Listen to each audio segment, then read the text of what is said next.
perfectly fine Harakhan products.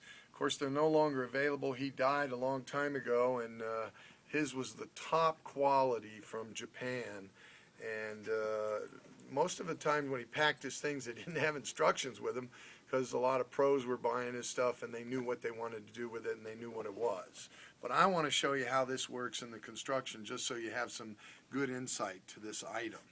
All right, so first of all, the bottom here unscrews on the chandelier very easily. You just unscrew that. See how it's unscrewing now? I'm not going to take it all the way off, but then there's a chamber and it takes a AA battery.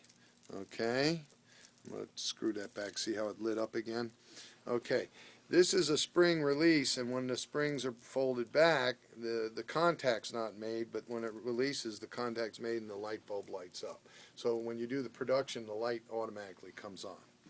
Now, this is sort of like his appearing tables that he made, this springy kind of stuff that folds up and flattens, compresses.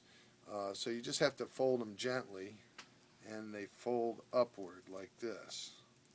Now when you do this, you want to get all the beads hanging down free. You don't want them bunched up, because you got to bring all these prongs, for lack of a better name, I call it prongs. All of them are going to come up together and join. Now hopefully you can see. It's hard to keep this exposed, but they're all there, and they're going to fit inside the cap, the ends of the prongs, the nubbed end. But you do have to make sure you close them up completely, so that they're compressed enough that they'll fit. Okay, so there it is. They're in the cap. Now, it was hard to really expose that, but hopefully you understand what we just did. Now, the cap will hold them because there's pressure where they want to expand, the spring release.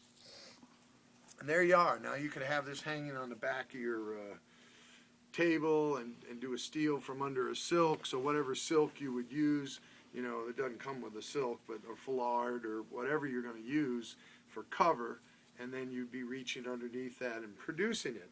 Now you can either pull down to release this, or you can give a good sharp jerking motion like that, and that releases the beads from the prongs. Okay, so now you've got, and you see how the light came on automatic.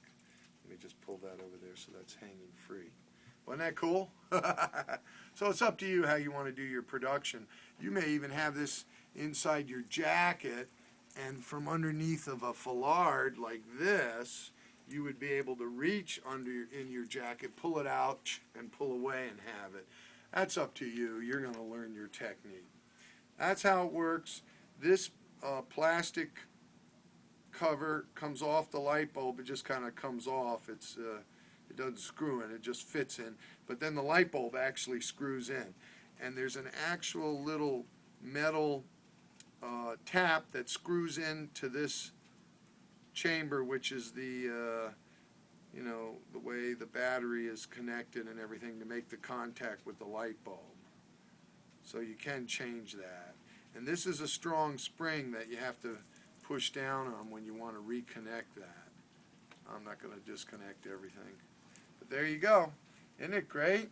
And this is a really rare vintage item, a beautiful thing, and top quality Harakhan, quality craftsmanship. So you can't find this anywhere, but I got one.